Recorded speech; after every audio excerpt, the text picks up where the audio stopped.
കൃഷ്ണായ വാസുദേവായ ഹരയേ പരമാത്മനേ പ്രണതക്ലേശനാശായ ഗോവിന്ദായ നമോ നമഃ. ഹരി ഓം. ഭാഗവത കഥാവിചാരത്തിൽ ചതുർത്ഥ സ്കന്ധത്തിലെ 14-ാം അധ്യായമാണ് ഇന്ന് നമുക്ക് നോക്കാനുള്ളത്. വേനൻ്റെ ദുർഭരണം അല്ലെങ്കിൽ വേനൻ്റെ കഥ. ഇന്നലെ അംഗരാജാവ് വേനൻ്റെ ഉപദ്രവം കാരണം അല്ലെങ്കിൽ ദുർബുദ്ധിയും ഉപദ്രവം ചെയ്യുന്നവനുമായിട്ടുള്ള വേനനെ കൊണ്ട് പൊറുതിമുട്ടി പിതാവായ അംഗരാജാവ് നാട് വിട്ടുപോയ കഥ നാം കണ്ടു.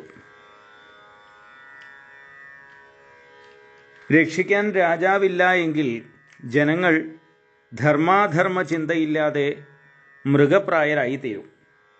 അതിനാണ് രാജാ പ്രത്യക്ഷ ദൈവതം എന്ന് പറഞ്ഞ് ഒരു ഭരണാധികാരി ഉണ്ടായിരിക്കുക എന്നുള്ളത് അനിവാര്യമാണ് എന്ന് പറയുന്നത്. കാരണം പ്രജകളെ നേർവഴിക്ക് നയിക്കാൻ ഒരു ഭരണാധികാരി ആവശ്യമാണ്. അല്ലെങ്കിൽ സ്വാഭാവികമായും മനുഷ്യൻ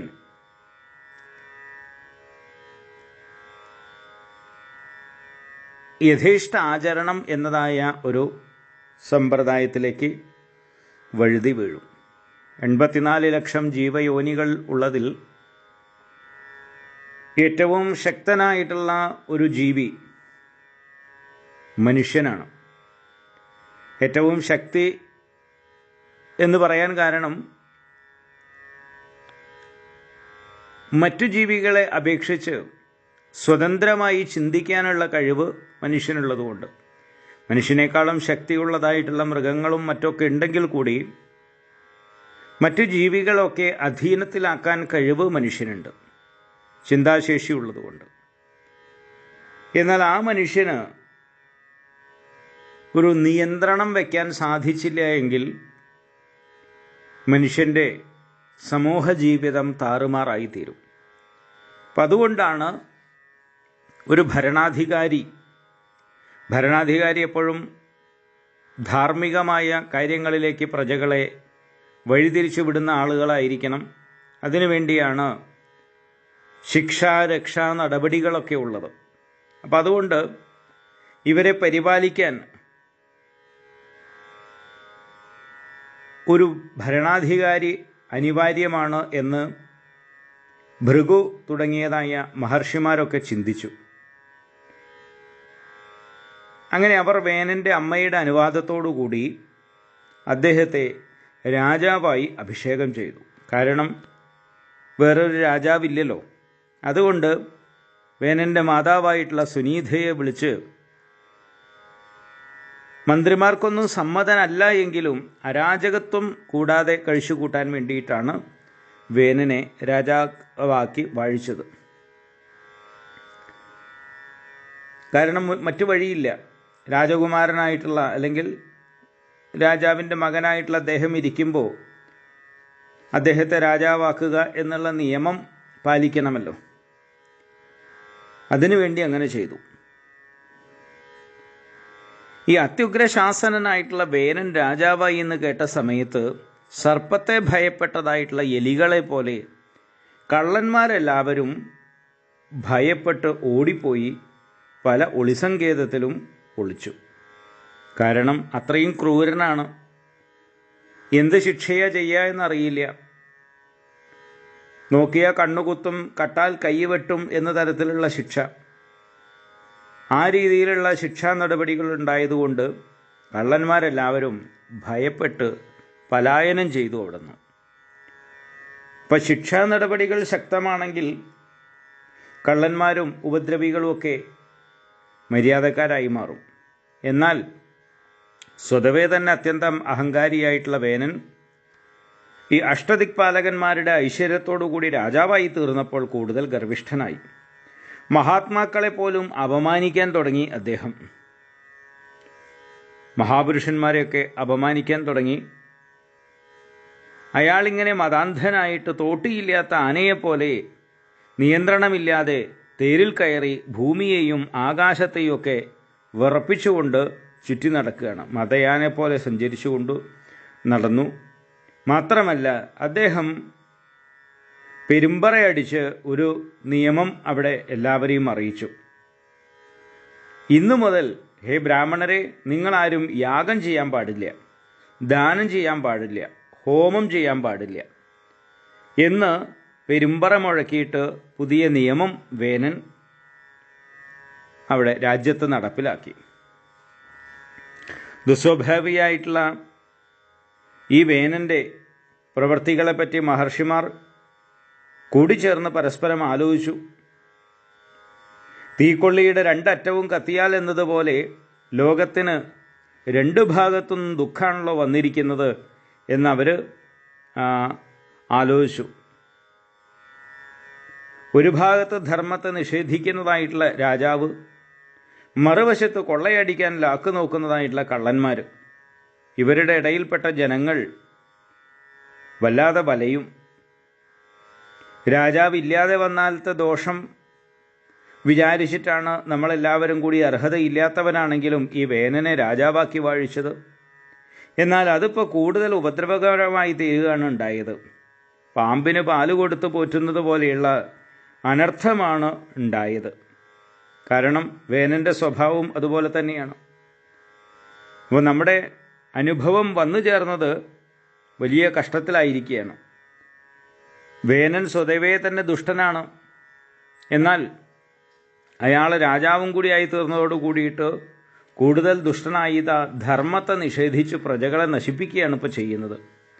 എന്നാൽ അവനൊന്ന് പറഞ്ഞ് നന്നാക്കാൻ ശ്രമിക്കാം. ദുഷ്ടനാണ് എന്നറിഞ്ഞുകൊണ്ട് തന്നെ നമ്മളാണല്ലോ അവനെ രാജാവാക്കി വാഴിച്ചത്. അതുകൊണ്ട് തന്നെ വേനനെ ഗുണദോഷിച്ച് നന്നാക്കാൻ ശ്രമിച്ചില്ലെങ്കിൽ അവൻ ചെയ്യുന്ന പാപം നമ്മളെയും ബാധിക്കും. ഹിതോപദേശം അനുസരിക്കുന്നില്ല എങ്കിൽ അവനെ നമ്മുടെ തന്നെ ശാപാഗ്നിയിൽ ദഹിപ്പിക്കാം. ധർമ്മത്തെ നിഷേധിച്ചതുകൊണ്ട് അവൻ സ്വയം നശിച്ചുകൊണ്ടിരിക്കുകയാണല്ലോ എന്ന് അവർ പറഞ്ഞു. അല്ലെങ്കിൽ അവരെല്ലാവരും കൂടി സ്വയം വിചാരിക്കുകയാണ്. ഇങ്ങനെ തീരുമാനിച്ച് ഉള്ളിലുള്ളതായ കോപത്തെ അടക്കിക്കൊണ്ട് മഹർഷിമാർ വേനനെ സമീപിച്ചു. എന്നിട്ട് നല്ല വാക്കുകളെ കൊണ്ട് അനുനയിപ്പിച്ചിട്ട് അവർ പറഞ്ഞു, രാജാവേ, അങ്ങ് ഞങ്ങൾ പറയുന്നത് ശ്രദ്ധയോടുകൂടി കേൾക്കൂ. അങ്ങയുടെ ആയുസ്സും സമ്പത്തും ബലവും കീർത്തിയും ഒക്കെ വർദ്ധിക്കാനുള്ള ഒരു ഉപദേശമാണ് ഞങ്ങൾ തരുന്നത്. ശരീരം, വാക്ക്, മനസ്സ്, ബുദ്ധി ഇവ കൊണ്ട് ധർമ്മം ആചരിച്ചാൽ മരണശേഷം പുണ്യലോകങ്ങൾ കിട്ടും. ഫലത്തെ ആഗ്രഹിക്കാതെ നിഷ്കാമമായി ധർമാചരണം ചെയ്യുന്നവർക്ക് മനഃശുദ്ധി വന്ന് ജ്ഞാനത്തിലൂടെ മുക്തരാവാനും കഴിയും. അങ്ങനെ പ്രജകൾക്ക് സ്വർഗത്തെയും മോക്ഷത്തെയും സാധിപ്പിക്കുന്നതായ ധർമ്മം നശിക്കാൻ ഇടവരരുത്. പ്രജകളുടെ ധർമ്മം നഷ്ടപ്പെട്ടാൽ രാജാവ് ഐശ്വര്യത്തിൽ നിന്ന് ഭ്രഷ്ടനായിത്തീരും. കാരണം രാജാവിൻ്റെ ശക്തി എന്നുള്ളത് പ്രജകളാണ്. അവർ നല്ല രീതിയിൽ സമ്പന്നരായിട്ടും സന്മാർഗികളായിട്ടും ജീവിക്കുക എന്നുള്ളതാണ് ഒരു രാജാവിൻ്റെ ഏറ്റവും വലിയ ഐശ്വര്യം. അവർ ആ മാർഗത്തിൽ നിന്ന് വ്യതിചലിക്കുകയാണെങ്കിൽ രാജാവിന് തന്നെയാണ് അനർത്ഥമായിട്ട് അനിഷ്ടമായിട്ട് വന്നു തീരുക. ദുർമന്ത്രിമാരിൽ നിന്നും കള്ളന്മാരിൽ നിന്നും പ്രജകളെ രക്ഷിക്കുകയും ഉചിതമായ നികുതി വാങ്ങുകയും ചെയ്യുന്നതായ രാജാവ് ഈ ലോകത്തിലും പരലോകത്തിലും സുഖിയായി തീരും. യജ്ഞപുരുഷനായിട്ടുള്ള ഭഗവാനെ വർണ്ണാശ്രമധർമ്മങ്ങളിലൂടെ ആരാധിക്കുന്ന പ്രജകളുടെ രാജാവിനോട് ഭഗവാൻ സന്തോഷിക്കും. സർവേശ്വരനായിട്ടുള്ള ഭഗവാൻ സന്തോഷിച്ചാൽ എന്താണ് കിട്ടാത്തതുള്ളത്? 14 ലോകങ്ങളും ലോകപാലന്മാരും ഭഗവാന് ഉപഹാരത്തെ സമർപ്പിച്ചുകൊണ്ടേയിരിക്കുന്നു. എല്ലാ ലോകങ്ങളെയും യജ്ഞങ്ങളെയും നിയന്ത്രിക്കുന്നവനും വേദസ്വരൂപനുമാണ് ഭഗവാൻ. ആ ഭഗവാനെ യജ്ഞങ്ങളെ കൊണ്ട് ആരാധിക്കാൻ അങ്ങ് സ്വന്തം പ്രജകളെ അനുകൂലിക്കുകയാണ് വേണ്ടത്. അങ്ങയുടെ രാജ്യത്ത് ബ്രാഹ്മണർ യജ്ഞങ്ങളെ കൊണ്ട് യജ്ഞേശ്വരനായിരിക്കുന്ന ഭഗവാനെ ആരാധിച്ചാൽ ദേവന്മാർ സന്തോഷിച്ച് അങ്ങയുടെ പ്രജകളുടെ സർവ്വ അഭീഷ്ടങ്ങളും സാധിപ്പിച്ചു തരും. എന്നാൽ യജ്ഞങ്ങളെ നിഷേധിക്കലിലൂടെ അങ്ങ് ദേവന്മാരെ അപമാനിക്കുകയാണ് ചെയ്യുന്നത്. അത് ചെയ്യരുത്. ഇങ്ങനെ മഹർഷിമാരുടെ ഉപദേശം കേട്ടതായ വേനൻ ആ മുനിമാരോട് ധിക്കാരത്തോടെ മറുപടി പറയാൻ തുടങ്ങി.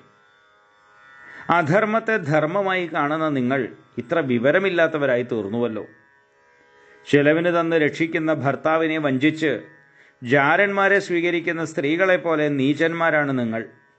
കാരണം രാജാവിൻ്റെ സ്വരൂപത്തിൽ നിങ്ങളുടെ മുമ്പിൽ ഈശ്വരനായ ഞാനിവിടെയുണ്ട്. രാജാ പ്രത്യക്ഷ ദൈവതം എന്നാണല്ലോ വേദത്തിൽ പറയുന്നത്. അങ്ങനെയുള്ള പ്രത്യക്ഷ ഈശ്വരനായ എന്നെ അവഗണിക്കുന്ന ഈ മൂഢന്മാർക്ക് ഇഹലോകത്തിലും പരത്തിലും ശ്രേയസ്സുണ്ടാവില്ല. കാരണം മുമ്പിലുള്ളതായിട്ടുള്ള ഈശ്വര സ്വരൂപിയായിട്ടുള്ള എന്നെ അവഗണിച്ച് കാണാത്തതായിട്ടുള്ള ഒരു ഈശ്വരനെയാണ് ആരാധിക്കാൻ പറയുന്നത്. ഭർത്താവിനെ സ്നേഹിക്കാതെ പരപുരുഷനെ സ്നേഹിക്കുന്ന നീച സ്ത്രീകളെ പോലെ നിങ്ങൾ രാജാവായ എന്നെ ഉപേക്ഷിച്ച് സ്നേഹിക്കുന്നതായ യജ്ഞപുരുഷൻ ആരാണ് വാസ്തവത്തിൽ?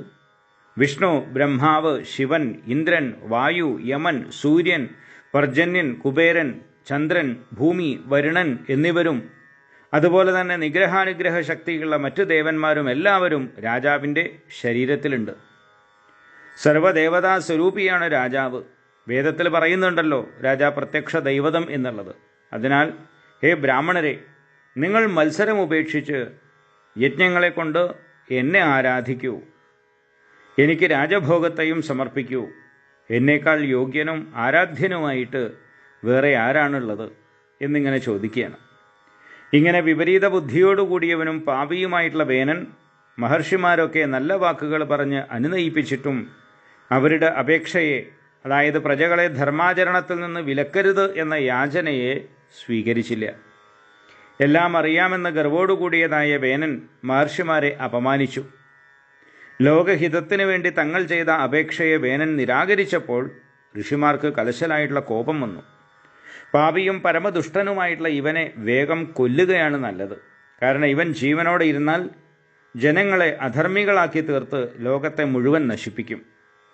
യജ്ഞപതിയായ ഭഗവാനെ ലജ്ജയില്ലാതെ നിന്ദിക്കുന്ന ഇവൻ രാജസിംഹാസനത്തിൽ ഇരിക്കാൻ അർഹനല്ല. ഇത്രയും ഐശ്വര്യം സിദ്ധിച്ചത് ഭഗവാന്റെ അനുഗ്രഹം കൊണ്ടാണ്. എന്നിട്ടും നന്ദിയില്ലാത്ത ഇവനൊഴികെ ആരാണ് ഭഗവാനെ നിന്ദിക്കുക? ഇങ്ങനെ പറഞ്ഞ് കോപിഷ്ഠരായ ഋഷികൾ ഒരു ഹുങ്കാരനാദം മുഴക്കി. ഭഗവാനെ നിന്ദിച്ചതായത് പാപം കൊണ്ട് ഹതനായിട്ടുള്ള വേനൻ ഈ ഹുങ്കാരം കേട്ടതോടുകൂടി അവിടെ തന്നെ വീണു മരിച്ചു. എന്നിട്ട് ഋഷികൾ അവരവരുടെ ആശ്രമങ്ങളിലേക്ക് മടങ്ങിപ്പോയി. അമ്മയായിട്ടുള്ള സുനീതയാകട്ടെ വേനൻ്റെ ശരീരം കേടുകൂടാതെ മന്ത്രസിദ്ധി കൊണ്ട് സൂക്ഷിച്ചു. അതായത് തൈലത്തോണിയിലിട്ട് സൂക്ഷിച്ചു. അങ്ങനെ കുറേ ദിവസങ്ങൾ കഴിഞ്ഞു. അപ്പോൾ ഈ മൃതശരീരം കേടുകൂടാതെയൊക്കെ സൂക്ഷിക്കുന്ന സമ്പ്രദായം അന്നുമുണ്ട്. പ്രത്യേകമായിട്ടുള്ള ഔഷധങ്ങളൊക്കെ ചേർത്തതായിട്ടുള്ള എണ്ണയിൽ, നമ്മുടെ ഈ കൊടിമരമൊക്കെ ഇപ്പോൾ എണ്ണത്തോണിയിലിട്ട് വയ്ക്കുമല്ലോ, അതുപോലെ വിശേഷമായിട്ടുള്ള ഔഷധങ്ങളും മറ്റുമൊക്കെ ചേർത്തതായിട്ടുള്ള എണ്ണത്തോണിയിൽ ഇദ്ദേഹത്തിൻ്റെ ശരീരത്തെ കിടത്തി അങ്ങനെ സൂക്ഷിച്ചു. ഒരു ദിവസം ഭൃഗു മുതലായ മഹർഷിമാർ സരസ്വതി നദിയിൽ സ്നാനമൊക്കെ കഴിഞ്ഞ് അഗ്നിയിൽ ഹോമം ചെയ്ത ശേഷം, അഗ്നിഹോത്രമൊക്കെ ചെയ്ത ശേഷം ഭഗവത് കഥകളൊക്കെ കീർത്തിച്ചുകൊണ്ടിരിക്കുകയായിരുന്നു. ലോകത്തിന് മുഴുവൻ നാശമുണ്ടാക്കി തീർക്കുന്നതായ ദുർനിമിത്തങ്ങൾ പലതും കണ്ടതായ അവർ അനാഥരായ പ്രജകൾക്ക് കള്ളന്മാരെ കൊണ്ടുള്ള ഉപദ്രവം മനസ്സിലാക്കി. കാരണം അപ്പോഴേക്കും രാജാവ് ഇല്ലാതായതോടുകൂടി, അല്ലെങ്കിൽ രാജാവ് മരിച്ചതോടുകൂടി കള്ളന്മാരെല്ലാവരും കൂടി, കള്ളന്മാരും കൊള്ളക്കാരും എല്ലാം കൂടി സ്വൈരവിഹാരം നടത്തിക്കൊണ്ട് ആ രാജ്യത്തെ കൊള്ളയടിക്കാൻ തുടങ്ങി. കാരണം ഇപ്പോൾ നിയന്ത്രിക്കാൻ ആരുമില്ല. കള്ളന്മാർക്കൊക്കെ രാജാവിനെയാണല്ലോ ഭയമുണ്ടായിരുന്നത്. അപ്പോൾ അവരില്ലാത്തതോടുകൂടി ഈ കള്ളന്മാർക്കൊക്കെ വലിയ ധൈര്യമായി, അല്ലെങ്കിൽ സ്വതന്ത്രമായി അവർ പ്രവർത്തിക്കാൻ തുടങ്ങി. അപ്പോൾ അനാഥരായിട്ടുള്ള പ്രജകൾ ഈ കൊള്ളക്കാരുടെ ഉപദ്രവം കൊണ്ട് വല്ലാതെ ക്ലേശിക്കുന്നത് കണ്ടു. കാരണം 4 ഭാഗത്തും പാഞ്ഞു നടന്ന് കൊള്ളയടിക്കുന്ന കള്ളന്മാരുടെ കാൽപ്പൊടികൾ കൊണ്ട് ദിക്കുകളൊക്കെ ഇരുളടഞ്ഞതുപോലെയായി. രാജാവില്ലാത്തതുകൊണ്ട് തന്നെ പ്രജകൾ സ്വയം തമ്മിൽ ധനം തട്ടിപ്പറിക്കാൻ തുടങ്ങി. ഗ്രാമങ്ങളിലൊക്കെ ശക്തന്മാരായിട്ടുള്ള കള്ളന്മാർ നിറഞ്ഞു. തെറ്റ് ചെയ്യുന്നവരെ ശിക്ഷിക്കാൻ രാജാവില്ല. ധർമ്മം ആചരിക്കാൻ പ്രേരിപ്പിക്കാനും അധർമ്മികളെ ശിക്ഷിക്കാനും ആരും ഇല്ലാത്തൊരവസ്ഥയായി. ഇങ്ങനെ രാജ്യം മുഴുവൻ താറുമാറായി കിടക്കുന്നത് ആ മുനിമാർ കണ്ടു. പ്രജകൾ അനുഭവിക്കുന്നതായ ദുഃഖം കണ്ടെങ്കിലും കള്ളന്മാരെ ഋഷികൾ തടഞ്ഞില്ല. അവർക്ക് വേണമെങ്കിൽ തടയാനൊക്കെ സാധിക്കും. എന്നാൽ അതിനവർ അധികാരികളല്ല. കാരണം അത് ക്ഷത്രിയൻ്റെ ഭരണാധികാരിയുടെ അധികാരത്തിൽപ്പെട്ടതാണ്. എല്ലാത്തിനെയും സമമായി കാണുന്നവനും ശാന്തനുമായ ബ്രാഹ്മണൻ ദുഃഖിതന്മാരെ കണ്ടിട്ടും അവരുടെ ദുഃഖശമനത്തിന് വേണ്ടി യാതൊന്നും പ്രവർത്തിക്കാതെ ഇരുന്നു കഴിഞ്ഞാൽ അദ്ദേഹത്തിൻ്റെ ബ്രഹ്മ തേജസ് ചോർന്നു പോകും എന്നാണ് പറയുന്നത്. ഇപ്പം സമർത്ഥന്മാരായിട്ടുള്ള ആളുകളുണ്ടെങ്കിൽ ദുഃഖിതരായിട്ടുള്ള ആളുകളെ കണ്ടു കഴിഞ്ഞാൽ അവരുടെ ദുഃഖശമനത്തിന് വേണ്ടി കഴിയുന്ന തരത്തിൽ പ്രവർത്തിക്കേണ്ടതാണ്. മഹത്തായിട്ടുള്ളൊരു വംശമാണ് ഈ അംഗരാജാവിൻ്റെ വംശം. കാരണം ധ്രുവൻ പോലെയുള്ള ആളുകൾ ഉണ്ടായിട്ടുള്ളതാണല്ലോ. ആ വംശം ഇങ്ങനെ വേരറ്റു പോകാനും പാടില്ല. കാരണം ആ വംശത്തിലെ രാജാക്കന്മാർ ഭഗവാനെ ആശ്രയിച്ചവരും വീര്യശാലികളുമായിരുന്നു. ഇങ്ങനെയൊക്കെ തീരുമാനിച്ചതായിട്ടുള്ള മുനിമാർ നേരെ കൊട്ടാരത്തിലേക്ക് ചെന്നു. അരമനയിൽ ചെന്ന് സുനീതയോട് വേനൻ്റെ ശവശരീരം കൊണ്ടുവരാൻ പറഞ്ഞു. കാരണം അവർക്കറിയാം ഈ വേനൻ്റെ ശരീരം നശിപ്പിച്ചിട്ടില്ല, എടുത്ത് സൂക്ഷിച്ചു വെച്ചിട്ടുണ്ട് എന്നുള്ളത്. അങ്ങനെ സുനീത അത് കൊണ്ടുവന്നതായിട്ടുള്ള ആ വേനൻ്റെ ശരീരത്തെ മഹർഷിമാർ കടയുകയാണ്. ആദ്യം വേനൻ്റെ കാലിനെ കടഞ്ഞു. കാൽ തുടകളെ കടഞ്ഞ സമയത്ത് അതിൽ നിന്നും പൊക്കം കുറഞ്ഞ് ഒരു വികൃത പുരുഷൻ ജനിച്ചു. കാക്കയെ പോലെ കറുത്ത നിറം, നീളം കുറഞ്ഞതായിട്ടുള്ള ശരീരം, കുറിയതായിട്ടുള്ള കൈകാലുകൾ, പതിഞ്ഞ മൂക്ക്, ചുവന്ന കണ്ണുകൾ, ചെമ്പിച്ച തലമുടി, തടിച്ച ചുണ്ടുകൾ, ഇതൊക്കെയായിരുന്നു അവൻ്റെ സ്വരൂപം. ഞാൻ എന്താണ് ചെയ്യേണ്ടത് എന്ന് അവൻ ദീനഭാവത്തിൽ ചോദിച്ചു. കാരണം അവൻ വന്നപ്പോഴേക്കേ ഈ മഹർഷിമാരെയും മറ്റുമൊക്കെ കണ്ട് ആകെ പരിഭ്രമിച്ചിട്ടുണ്ടായിരുന്നു. അങ്ങനെ അവൻ ദീനഭാവത്തിൽ അവരോട് ചോദിച്ചു, പരിഭ്രമിച്ചുകൊണ്ട്, ഞാൻ എന്താ ചെയ്യേണ്ടത് എന്ന് ചോദിക്കുകയാണ്. അവർ നിഷീത എന്ന് പറഞ്ഞോട് ഇരിക്കാൻ പറയുകയാണ് ചെയ്യുന്നത്. അങ്ങനെ ആ വംശമാണ് പിന്നീട്, അല്ലെങ്കിൽ ആ ഉണ്ടായിട്ടുള്ള ആളുകളുടെ വംശമാണ് നിഷാദന്മാർ, കാട്ടാളന്മാരായി തീർന്നത്. അവൻ പിന്നീട് കാട്ടിലേക്ക് പോയി, വനത്തിലേക്ക് പോയി. അവൻ്റെ വംശക്കാരായിട്ടുള്ള ആളുകൾ പിന്നീട് പർവ്വതങ്ങളിലും കാടുകളിലുമൊക്കെ ജീവിക്കുന്ന നിഷാദന്മാരായി തീർന്നു. ഈ വേനൻ്റെ പാപത്തിൽ നിന്ന് ജനിച്ച ആളുകളാണ് ഈ നിഷാദന്മാർ എന്ന് പറഞ്ഞുകൊണ്ടാണ് ഈ 14-ാം അധ്യായം കഴിയുന്നത്. 15-ാം അധ്യായത്തിൽ പിന്നീട് വേനൻ്റെ ശരീരത്തിൽ നിന്ന് പൃഥുവിൻ്റെ അവതാരവും പൃഥുവിൻ്റെ രാജ്യാഭിഷേകവും മറ്റുമാണ് പറയാൻ പോകുന്നത്. അപ്പോൾ കാലുകളെ കടഞ്ഞ സമയത്ത് അതിൽ നിന്ന് നിഷാദനുണ്ടായി എന്ന് പറഞ്ഞു. മഹർഷിമാർ പിന്നീട് വേനൻ്റെ ഈ കൈകളെയാണ് കടയുന്നത്, ബാഹുക്കളെ. അങ്ങനെ കടയുന്ന സമയത്ത് വലത് കൈയിൽ നിന്ന് ഒരു പുരുഷനും ഇടത് കൈയിൽ നിന്ന് ഒരു സ്ത്രീയും ഒരേ സമയത്തുണ്ടായി. അവരെ കണ്ട് സന്തുഷ്ടരായിട്ടുള്ള മഹർഷിമാർ പറഞ്ഞു, ലോകരക്ഷകനായിട്ടുള്ള വിഷ്ണു ഭഗവാന്റെ അംശകലയാണ് അദ്ദേഹം. ഭഗവാനെ ഒരിക്കലും വിട്ടുപിരിയാത്ത ലക്ഷ്മി ദേവിയാണ് ഈ വനിതാരത്നം. ഇദ്ദേഹം ആദിരാജാവും പൃഥു എന്ന പേരിൽ പ്രസിദ്ധനും ആയിത്തീരും. പരമസുന്ദരിയായിട്ടുള്ള ഈ ദേവിയാകട്ടെ സകല ഗുണങ്ങളും തികഞ്ഞവളാണ്. അർച്ചിസ് എന്ന പേരോടുകൂടിയവളും പൃഥുവിനെ എല്ലാവിധത്തിലും അനുസരിക്കുന്നവളും ആയിത്തീരും എന്നിങ്ങനെ അവർ പറഞ്ഞു. ബ്രാഹ്മണരൊക്കെ പൃഥുവിനെ പ്രശംസിച്ചു. ഗന്ധർവന്മാർ സ്തുതിഗീതങ്ങൾ പാടി, സിദ്ധന്മാർ പുഷ്പവൃഷ്ടി ചെയ്തു, അപ്സര സ്ത്രീകൾ നൃത്തം ചെയ്തു. ശംഖ്, തൂര്യം, മൃദംഗം, ദുന്ദുഭി മുതലായ വാദ്യങ്ങളൊക്കെ അന്തരീക്ഷത്തിൽ മുഴങ്ങി. ദേവന്മാരും ഋഷികളും പിതൃക്കളും അവിടേക്ക് വന്നു ചേർന്നു. ബ്രഹ്മാവ് ദേവശ്രേഷ്ഠന്മാരോട് ഒന്നിച്ച് അവിടെ വന്ന് ആ ഉത്സവത്തിൽ പങ്കെടുത്തു. കാരണം പൃഥുവിൻ്റെ വലത്തെ കൈയിൽ ചക്രരേഖയും കാലടികളിൽ പത്മരേഖയും ഒക്കെ ഉണ്ടായിരുന്നു. അതുകൊണ്ട് തന്നെ വിഷ്ണു ഭഗവാന്റെ അവതാരമാണ് എന്ന് എല്ലാവർക്കും മനസ്സിലായി. മറ്റ് രേഖകളാൽ മുറിയപ്പെടാതെ ചക്രരേഖ ഉള്ളം കൈയിൽ തെളിഞ്ഞു കണ്ടാൽ അദ്ദേഹം സർവേശ്വരൻ്റെ അംശമാണ് എന്ന് മനസ്സിലാക്കാം. അങ്ങനെ ഭഗവാന്റെ അവതാരമായിട്ട് പൃഥുവും അതുപോലെ ലക്ഷ്മി ദേവിയുടെ അംശമായിട്ട് അവതാരമായിട്ട് അർച്ചിസ് ദേവിയും അവിടെ വന്നു. അങ്ങനെ എല്ലാവരും അവിടെ സ്തുതിഗീതങ്ങളും മറ്റുമൊക്കെ മുഴക്കുന്നുണ്ട്. ബ്രാഹ്മണർ പൃഥുവിനെ രാജാവാക്കി പട്ടാഭിഷേകം ചെയ്യാൻ തയ്യാറായി. അഭിഷേകത്തിന് വേണ്ടതായിട്ടുള്ള സാമഗ്രികളൊക്കെ എല്ലാ ദിക്കിൽ നിന്നുമായി പലരും കൊണ്ടുവന്നു. നദികൾ, സമുദ്രങ്ങൾ, പർവ്വതങ്ങൾ, നാഗങ്ങൾ, പശുക്കൾ, പക്ഷികൾ, മൃഗങ്ങൾ, സ്വർഗം, ഭൂമി തുടങ്ങി എല്ലാവരും ഓരോ കാഴ്ചദ്രവ്യങ്ങൾ സമർപ്പിച്ചു. രാജാവായി പട്ടാഭിഷേകം കഴിഞ്ഞ് നല്ല വസ്ത്രം ധരിച്ച് സർവാലങ്കാര വിഭൂഷിതനായിട്ട് പൃഥുചക്രവർത്തി വസ്ത്രാഭരണങ്ങളാലൊക്കെ അലങ്കരിച്ചതായിട്ടുള്ള അർച്ചിസ് എന്ന രാജ്ഞിയോടുകൂടി മറ്റൊരഗ്നിയെപ്പോലെ ശോഭിക്കുകയാണ്. തേജസ്വിയായിട്ട് അവിടെ ഉണ്ടായി. പൃഥുവിന് കുബേരനാകട്ടെ ഒരു സ്വർണ്ണ സിംഹാസനം കൊണ്ടുവന്നു കൊടുത്തു. അങ്ങനെയുണ്ടല്ലോ, ഇന്നും ഒരു പുതിയ ഭരണാധികാരി വരുമ്പോൾ മറ്റു പലരും കാണാൻ വരുന്നു, കാഴ്ചദ്രവ്യങ്ങൾ സമർപ്പിക്കുന്നു. ഇതൊക്കെ ലോകത്തുള്ളതാണ്. അതുപോലെ തന്നെ കുബേരൻ ഒരു സ്വർണ്ണ സിംഹാസനം കൊണ്ടുവന്നു കൊടുത്തു. വരുണനാകട്ടെ ചന്ദ്രനെ പോലെ ശോഭിക്കുന്ന വെൺകൊറ്റക്കുട കൊടുത്തു. വായുദേവൻ 2 വെഞ്ചാമരങ്ങൾ കൊടുത്തു.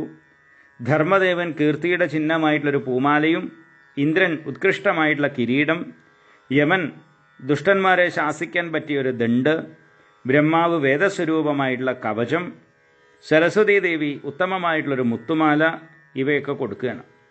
വിഷ്ണു ഭഗവാനാകട്ടെ ഒരു സുദർശന ചക്രവും ലക്ഷ്മി ഭഗവതി അനശ്വര സമ്പത്തും നൽകുകയാണ് ചെയ്യുന്നത്. പരമശിവൻ ശ്രേഷ്ഠമായിട്ടുള്ളൊരു വാള് കൊടുത്തു. പാർവതീദേവി ഒരു പരിച നൽകി. ചന്ദ്രൻ ശ്രേഷ്ഠമായിട്ടുള്ള കുതിരകളെ കൊടുത്തു. വിശ്വകർമാവ് ഒരു തേര് കൊടുത്തു. അഗ്നിദേവൻ ആജകവം എന്ന വില്ലും സൂര്യൻ സൂര്യരശ്മികളെ പോലെ ജ്വലിക്കുന്നതായിട്ടുള്ള ശരങ്ങളും കൊടുത്തു. ഭൂമിദേവിയാവട്ടെ യോഗപ്രഭാവമുള്ള 2 പാദുകങ്ങളാണ് സമ്മാനിച്ചത്. ആ പാദുകം ധരിച്ചു കഴിഞ്ഞാൽ വളരെ വേഗത്തിൽ എവിടെ വേണമെങ്കിലും എത്താൻ സാധിക്കും. അങ്ങനെയുള്ള യോഗപ്രഭാവമുള്ളതായിട്ടുള്ള 2 പാദുകങ്ങൾ ഭൂമിദേവി സമ്മാനിച്ചു. അന്തരീക്ഷ ദേവത ദിവസേന പുഷ്പവർഷം ചെയ്യാം എന്ന് പറഞ്ഞു. നാട്യം, വാദ്യം, ഗീതം, അന്തർധാന വിദ്യ എന്നിവ വിദ്യാധരന്മാരൊക്കെ സമർപ്പിച്ചു. ഋഷികൾ വ്യർത്ഥമായി തീരാത്ത ആശീർവാദങ്ങൾ നൽകി. സമുദ്രദേവൻ പൃഥുവിന് വിശിഷ്ടമായിട്ടുള്ളൊരു ശംഖു കൊടുത്തു. സമുദ്രങ്ങൾ, പർവ്വതങ്ങൾ, നദികൾ ഇവയൊക്കെ പൃഥുവിൻ്റെ തേര് സഞ്ചരിക്കാൻ വഴി നൽകാം എന്ന് അനുവാദം നൽകി. സൂതൻ, മാഗധൻ, വന്തി ഇവരൊക്കെ പൃഥുവിനെ സ്തുതിക്കാൻ വേണ്ടിയിട്ട് ആരംഭിക്കുകയാണ്. ഈ പൗരാണിക കഥകളെയൊക്കെ വർണ്ണിച്ച് സ്തുതിക്കുന്നവരാണ് സൂതന്മാർ. വംശത്തെ കീർത്തിച്ച് സ്തുതിക്കുന്നവരാണ് മാഗധന്മാർ. ഈ രാജാവിൻ്റെ വംശ പരമ്പരയും അതിൻ്റെ മാഹാത്മ്യവും കീർത്തിക്കുന്നവരാണ് മാഗധന്മാർ. നേരിൽ ഗുണഗണങ്ങളെ വർണ്ണിച്ച് സ്തുതിക്കുന്നവരാണ് വന്തികൾ.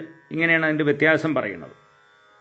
പൃഥു ആകട്ടെ പുഞ്ചിരിയോട് കൂടിയിട്ട് അവരോട് പറഞ്ഞു, അല്ലയോ സൂത, മാഗധ, ഹേ വന്തി, ലോകത്തിൽ കീർത്തിമാനായി തീരാൻ കഴിഞ്ഞതിന് ശേഷം നിങ്ങൾ എന്നെപ്പറ്റി സ്തുതിക്കുന്നതിന് എന്തെങ്കിലും ഒരു അർത്ഥമുണ്ട് എന്ന് വിചാരിക്കാം. അതായത് ഞാനിപ്പോൾ അവതരിച്ചു വന്നല്ലേ ഉള്ളൂ. വന്നതായിട്ടുള്ള എന്നെ നിങ്ങൾ എന്ത് പറഞ്ഞിട്ടാണ് ഇങ്ങനെ സ്തുതിക്കുന്നത്? ഞാൻ എന്തെങ്കിലുമൊക്കെ ചെയ്തതിന് ശേഷം എൻ്റെ ആ ചെയ്ത പ്രവൃത്തികളെക്കുറിച്ച് പറഞ്ഞ് എന്നെ സ്തുതിക്കുകയാണെങ്കിൽ സമ്മതിക്കാം. കാരണം ഇപ്പോൾ ഈ സമയത്ത് മാത്രം ജനിച്ചു വന്നതായിട്ടുള്ള എന്നെ നിങ്ങൾ എന്തിനെ അവലംബിച്ചിട്ടാണ് ഇങ്ങനെ സ്തുതിക്കുക? നിങ്ങളുടെ വാക്കൊരിക്കലും അസത്യമായി തീരാൻ പാടില്ല. കാരണം നിങ്ങൾ ഇങ്ങനെ ഞാൻ ഭാവിയിൽ ഇങ്ങനെയൊക്കെ ചെയ്യാം അല്ലെങ്കിൽ ചെയ്യും എന്ന് കരുതിയിട്ട് സ്തുതിക്കുകയാണെങ്കിൽ അതിപ്പോൾ ഒരാൾ ഈ പറയുന്നത് പോലെയൊക്കെ ചെയ്യണമെന്ന് നിർബന്ധമൊന്നുമില്ലല്ലോ.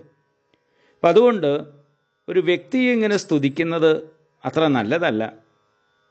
ഭഗവാന്റെ ഗുണങ്ങൾ സ്തുതിക്കത്തക്കതായി ധാരാളമുള്ളപ്പോൾ വെറും ഒരു സാധാരണക്കാരനായ എന്നെ ഇങ്ങനെ സ്തുതിക്കുന്നത് ശരിയല്ല. വലിയ കാര്യങ്ങൾ ചെയ്യാൻ കഴിവുള്ളവർ പോലും ഇല്ലാത്ത യോഗ്യതകളെപ്പറ്റി സ്തുതിക്കുന്നത് ഇഷ്ടപ്പെടാറില്ല. മേലിൽ ഈ ഗുണങ്ങളൊക്കെ ഉള്ളവനായി തീരാൻ സാധ്യതയുണ്ടെന്ന് പറഞ്ഞ് സ്തുതിക്കുന്നവൻ ജനങ്ങളുടെ പരിഹാസത്തിന് പാത്രമായി തീരാം പലപ്പോഴും. ഉദാരന്മാരും സമർത്ഥന്മാരും കീർത്തിമാന്മാരുമായിട്ടുള്ള യോഗ്യന്മാർ പോലും മുഖസ്തുതി ഇഷ്ടപ്പെടാറില്ല. ഞാനിപ്പോൾ ശ്രേഷ്ഠമായിട്ടുള്ള യാതൊരു കർമ്മവും ചെയ്തിട്ടുമില്ല, ഒരു പ്രസിദ്ധിയും സമ്പാദിച്ചിട്ടുമില്ല. അങ്ങനെയുള്ളതായി ഞാൻ അല്പന്മാരെ പോലെ നിങ്ങളെക്കൊണ്ട് എന്നെ സ്തുതിപ്പിക്കുക എന്നത് ഒരു വിധത്തിലും ശരിയല്ല. അതുകൊണ്ട് നിങ്ങൾ എന്നെ സ്തുതിക്കുന്നത് നിർത്തൂ. നിങ്ങൾ വേണ്ടത് ഭഗവാനെ സ്തുതിക്കുകയാണ്. അദ്ദേഹത്തിന് ഒരുപാട് ഗുണങ്ങളുണ്ട്, അതുകൊണ്ട് ഭഗവാനെ സ്തുതിക്കുകയാണ് വേണ്ടത് എന്നിങ്ങനെ പൃഥു തന്നെ സ്തുതിച്ചതായിട്ടുള്ള ആളുകളോട് പറയുന്നിടത്ത് ഈ 15-ാം അധ്യായം കഴിയുകയാണ്. 16-ാം അധ്യായത്തിൽ സൂതമാഗത വന്ദികളൊക്കെ വീണ്ടും സ്തുതിക്കുന്നു. ഭൂമിദേവിയുടെ നേരെ പൃഥു കോപിക്കുന്നു. ഈ ഭാഗമാണ് വരുന്നത്. ഇപ്പോൾ പൃഥുവിൻ്റെ അമൃത സമാനങ്ങളായിട്ടുള്ള വാക്കുകളെയൊക്കെ കേട്ട് സന്തുഷ്ടരായിട്ടുള്ള ഗായകരായിട്ടുള്ള അവർ സൂതമാഗധന്മാരൊക്കെ മുനിമാരുടെ പ്രേരണയനുസരിച്ച് അദ്ദേഹത്തെ സ്തുതിക്കാൻ ആരംഭിച്ചു. അപ്പോൾ ഇതൊക്കെ കേട്ട് ആശയക്കുഴപ്പത്തിലായിട്ടുള്ള ആ സൂതമാഗധന്മാരോടൊക്കെ മഹർഷിമാർ പറഞ്ഞു, അത് അദ്ദേഹത്തിൻ്റെ വിനയം കൊണ്ട് പറയുന്നതാണ്, നിങ്ങൾ അദ്ദേഹത്തെ സ്തുതിച്ചോളൂ എന്നിങ്ങനെ അവർ പറയുകയാണ്. അത് കേട്ടതായിട്ടുള്ള അവരൊക്കെ വീണ്ടും സ്തുതിക്കാൻ തുടങ്ങി. ദേവശ്രേഷ്ഠനായിട്ടുള്ള അങ്ങ് വേന ശരീരത്തിൽ നിന്ന് സ്വന്തം യോഗമായെ സ്വീകരിച്ച് അവതരിച്ചവനാണ്. അവിടുത്തെ മഹിമയെ മുഴുവൻ അറിയാനോ വർണ്ണിക്കാനോ ഞങ്ങൾ ശക്തരല്ല. അങ്ങയുടെ പ്രഭാവത്തെപ്പറ്റി ആലോചിക്കുമ്പോൾ ബ്രഹ്മാദി ദേവശ്രേഷ്ഠന്മാരുടെ ബുദ്ധി പോലും പതറിപ്പോകുന്നുണ്ട്. ശ്രീഹരിയുടെ അംശമായി അവതരിച്ചവനും കീർത്തിമാനുമായിട്ടുള്ള അങ്ങയുടെ ഭാവിയിലെ പ്രശംസാർഹങ്ങളായിട്ടുള്ള കർമ്മങ്ങളെ ഞങ്ങൾക്ക് മുനിമാർ പറഞ്ഞു തന്നിട്ടുണ്ട്. അതനുസരിച്ചാണ് ഞങ്ങൾ സ്തുതിക്കുന്നത്. അതുകൊണ്ട് ഞങ്ങളുടെ വാക്കുകൾ അസത്യമായി തീരില്ല. ഇങ്ങനെ പറഞ്ഞതിന് ശേഷമാണ് സൂതമാഗത വന്ദികളൊക്കെ പൃഥുവിൻ്റെ യോഗ്യതകളെ വർണ്ണിക്കാൻ തുടങ്ങിയത്. അവർ പറയാൻ തുടങ്ങി, ഇദ്ദേഹം ലോകത്തെ ധർമ്മത്തിൽ പ്രവർത്തിപ്പിക്കും, ധർമ്മമര്യാദകളെ രക്ഷിക്കുന്നവനായി തീരും, അവയെ ലംഘിക്കുന്ന ആളുകളെ ശിക്ഷിക്കുകയും ചെയ്യും. പൃഥു ലോകപാലന്മാരുടെ ശക്തിയെ അതാത് കാലത്ത് വഹിക്കുന്നവനായി തീരും. സ്വർഗത്തിനും ഭൂമിക്കും ഹിതമായി പ്രജകളെ ഭരിക്കും. സൂര്യൻ രശ്മികളെ കൊണ്ട് വെള്ളം വലിച്ചെടുത്ത് മഴയായി വർഷിക്കുന്നത് പോലെ ഈ രാജാവ് സമൃദ്ധിയുള്ളപ്പോൾ പ്രജകളിൽ നിന്ന് നികുതി വാങ്ങുകയും പ്രജകളുടെ ക്ഷേമത്തിനു വേണ്ടി തന്നെ ആ ധനത്തെ ഉപയോഗിക്കുകയും ചെയ്യും. ഇദ്ദേഹം ഭൂമിയെപ്പോലെ ക്ഷമയുള്ളവനായിരിക്കും. ഇന്ദ്രൻ മഴ പെയ്യിക്കാത്ത സമയത്ത് സ്വന്തം പ്രഭാവം കൊണ്ട് മഴ പെയ്യിച്ച് പ്രജകളെ രക്ഷിക്കും. ചന്ദ്രൻ തൻ്റെ സാന്നിധ്യത്താൽ ലോകത്തെ കുളിർപ്പിക്കുന്നത് പോലെ കാരുണ്യ കടാക്ഷം കൊണ്ടും പുഞ്ചിരി കൊണ്ടും ശോഭിക്കുന്ന മുഖത്താൽ ഇദ്ദേഹം ലോകത്തെ ആനന്ദിപ്പിക്കും. പൃഥു ചക്രവർത്തി സമുദ്രത്തെ പോലെ അഗാധനും അപാരനും അനേക ദിവ്യഗുണങ്ങളോടുകൂടിയവനും ആയിത്തീരും. വായു ശരീരത്തിൻ്റെ അകത്തും പുറത്തുമുള്ളവയെ അറിയുന്നത് പോലെ പൃഥു മഹാരാജാവ് ചാരന്മാരിലൂടെ രാജ്യത്തിൻ്റെ അകത്തും പുറത്തും നടക്കുന്ന കാര്യങ്ങളെല്ലാം അറിയും. അത്രയും സമർത്ഥനായിരിക്കും. നിരപരാധിയാണെങ്കിൽ ശത്രുവിൻ്റെ പുത്രനെ പോലും ശിക്ഷിക്കില്ല. എന്നാൽ സ്വന്തം മകനാണെങ്കിൽ പോലും തെറ്റ് ചെയ്താൽ ശിക്ഷിക്കുകയും ചെയ്യും. അത്രയ്ക്കും നീതി നടപ്പാക്കുന്നവനായിരിക്കും ഈ രാജാവ്. ശിക്ഷയുടെ കാര്യത്തിൽ ഇദ്ദേഹം ധർമ്മരാജാവിനെ പോലെ നിഷ്പക്ഷനായിരിക്കും. സൂര്യൻ പ്രകാശിപ്പിക്കുന്ന ഭൂമിയുടെ മുഴുവൻ ചക്രവർത്തിയായി തീരും ഈ രാജാവ്. തൻ്റെ പ്രവർത്തികളെ കൊണ്ട് പ്രജകളെ രഞ്ജിപ്പിക്കുന്നതിനാൽ ഇദ്ദേഹം രാജാവ് എന്ന പേര് അന്വർത്ഥമാക്കി തീർക്കും. അങ്ങനെയാണ് രാജാവ് എന്ന പേര് വരുന്നത്. രഞ്ജിപ്പിക്കുന്നവൻ, അതായത് പ്രജകളെ സന്തോഷിപ്പിക്കുന്നവൻ എന്ന അർത്ഥത്തിൽ. വ്രതത്തിൽ ദൃഢതയുള്ളവനും സത്യസന്ധനും ബ്രാഹ്മണ ഭക്തനും വൃദ്ധന്മാരെ ഉപാസിക്കുന്നവനും എല്ലാവർക്കും ശരണം പ്രാപിക്കാൻ അർഹനും മറ്റുള്ളവരെ ബഹുമാനിക്കുന്നവനും ദുഃഖിതരോട് വാത്സല്യമുള്ളവനുമായി തീരും ഇദ്ദേഹം. പരസ്ത്രീകളെ അമ്മയെപ്പോലെ കരുതി ബഹുമാനിക്കും. സ്വന്തം ഭാര്യയെ സ്വശരീരത്തിൻ്റെ പകുതിയായി കരുതി സ്നേഹിക്കും. അത്രയ്ക്കും മിടുക്കുള്ളവനായിരിക്കും രാജാവ്. അച്ഛൻ പുത്രന്മാരോടെന്നതുപോലെ പ്രജകളോട് സ്നേഹത്തോടും വാത്സല്യത്തോടും കൂടി പെരുമാറും. ബ്രഹ്മജ്ഞാനികളെ ആശ്രയിക്കുന്നവനായിത്തീരും. ജീവന്മാർക്ക് ആത്മാവിനെ എന്നതുപോലെ എല്ലാവർക്കും പ്രിയപ്പെട്ടവനായിത്തീരും. ഇദ്ദേഹം സ്നേഹിതന്മാർക്ക് അഭിമാനം വർദ്ധിപ്പിക്കുന്ന പ്രവൃത്തികളോടുകൂടിയവനായിത്തീരും. സർവസംഘ പരിത്യാഗികളായിട്ടുള്ള മഹാത്മാക്കളോടുള്ള സത്സംഗത്തിൽ തൽപരനായിത്തീരും. അധർമ്മികളെ കഠിനമായിട്ട് ശിക്ഷിക്കും. സത്വം, രജസ്, തമസ് എന്നീ 3 ഗുണങ്ങളോടുകൂടിയ മായയുടെ നിയന്താവായ ഭഗവാനാണ് ഈ പൃഥുചക്രവർത്തി. പ്രപഞ്ചം അവിദ്യ കൊണ്ട് സത്യമായി തോന്നപ്പെടുന്നുണ്ടെങ്കിലും വിവേകികൾ അതിനെ സത്യമായി ബോധിക്കാറില്ല. പ്രപഞ്ച പ്രതീതിക്ക് ആശ്രയീഭൂതനായ പരമാത്മാവാണ് ഇദ്ദേഹം. ഈ രാജാവ് ഉദയപർവ്വതം വരെയുള്ള ഭൂമിയുടെ മുഴുവൻ ചക്രവർത്തിയായിത്തീരും. തേരിൽ കയറി വില്ലുകുലച്ചുകൊണ്ട് പൃഥുരാജാവ് ഭൂമിയിൽ മുഴുവൻ സഞ്ചരിക്കും. ലോകപാലന്മാരുൾപ്പെടെ എല്ലാ രാജാക്കന്മാരും ഇദ്ദേഹത്തിന് കപ്പം കൊടുക്കും. രാജാക്കന്മാരുടെ പത്നിമാർ ആദിരാജാവായ ഇദ്ദേഹത്തിൻ്റെ യശസ്സിനെ കീർത്തിച്ചുകൊണ്ട് സാക്ഷാൽ വിഷ്ണു ഭഗവാനായി ആദരിക്കും. പശുവിൻ്റെ രൂപത്തിൽ നിൽക്കുന്ന ഭൂമിയെ കറന്നെടുത്ത് ഇദ്ദേഹം പ്രജകൾക്ക് ആഹാരം നൽകും. വില്ലുകൊണ്ട് പർവ്വതങ്ങളെ തട്ടിനിരത്തി ഇദ്ദേഹം ഭൂമിയെ സമനിരപ്പാക്കി തീർക്കും. പൃഥുചക്രവർത്തി തേരിലേറി വില്ലിൽ ചെറുഞാണലി മുഴക്കിക്കൊണ്ട് സഞ്ചരിക്കുമ്പോൾ അധർമ്മികൾ ഓടിയൊളിക്കും. സരസ്വതി തീരത്ത് വെച്ച് ഇദ്ദേഹം 100 അശ്വമേധ യാഗങ്ങൾ ചെയ്യും. 100ാമത്തെ യാഗത്തിലെ കുതിരയെ ഇന്ദ്രൻ അപഹരിക്കും. തൻ്റെ കൊട്ടാരത്തിന് സമീപത്തുള്ള ഉപവനത്തിൽ വെച്ച് സനൽകുമാര മഹർഷിയെ ആശ്രയിച്ച് ജ്ഞാനോപദേശം സ്വീകരിക്കും. ആ ജ്ഞാനം കൊണ്ട് ഇദ്ദേഹം ബ്രഹ്മസാക്ഷാത്കാരം സാധിച്ച് കൃതാർത്ഥനായിത്തീരും. മഹാപരാക്രമശാലിയായ പൃഥുചക്രവർത്തി സഞ്ചരിക്കുന്ന സ്ഥലങ്ങളിലെല്ലാം പ്രജകൾ തൻ്റെ അപദാനങ്ങളെ വാഴ്ത്തി സ്തുതിക്കുന്നത് കേൾക്കും. ലോകത്തിന് ഉപദ്രവകാരികളായവരെ മുഴുവനും സ്വന്തം തേജസ് കൊണ്ട് ഇദ്ദേഹം ഉന്മൂലനം ചെയ്യും. 8 ദിക്കുകളെയും ഇദ്ദേഹം ജയിക്കും. ഒരു ദിക്കിലും ഇദ്ദേഹത്തിൻ്റെ ഭരണത്തിന് ഒരു തടസ്സവും ഉണ്ടാവില്ല. ദേവന്മാരും അസുരന്മാരും ഇദ്ദേഹത്തിൻ്റെ കീർത്തിയെ പാടിപ്പുകഴ്ത്തും. ഇങ്ങനെ അസംഖ്യം യോഗ്യതകൾ തികഞ്ഞതായ ഈ രാജാവ് ഭൂമിയുടെ മുഴുവൻ അധിപതിയായിട്ട് വളരെ കാലം രാജ്യം ഭരിക്കും എന്നിങ്ങനെ ചാരണന്മാരും സൂതമാഗതന്മാരും എല്ലാവരും കൂടി ചേർന്ന് സ്തുതിക്കുകയാണ് ചെയ്യുന്നത്. ഇങ്ങനെ സ്തുതി പറഞ്ഞുകൊണ്ട് ഈ അധ്യായം കഴിയുകയാണ്.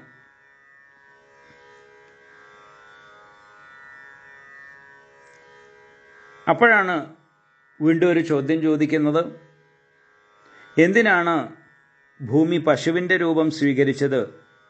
ആ ഭൂമിയെ പൃഥു കറന്നെടുത്തു എന്നൊക്കെ പറഞ്ഞുവല്ലോ, അതെന്താ ഉണ്ടായത് എന്ന് ചോദിക്കുമ്പോഴാണ് ആ കഥ പറയുന്നത്. ആ കഥ നമുക്ക് അടുത്ത ക്ലാസ്സിൽ കേൾക്കാം. ഹരി ഓം.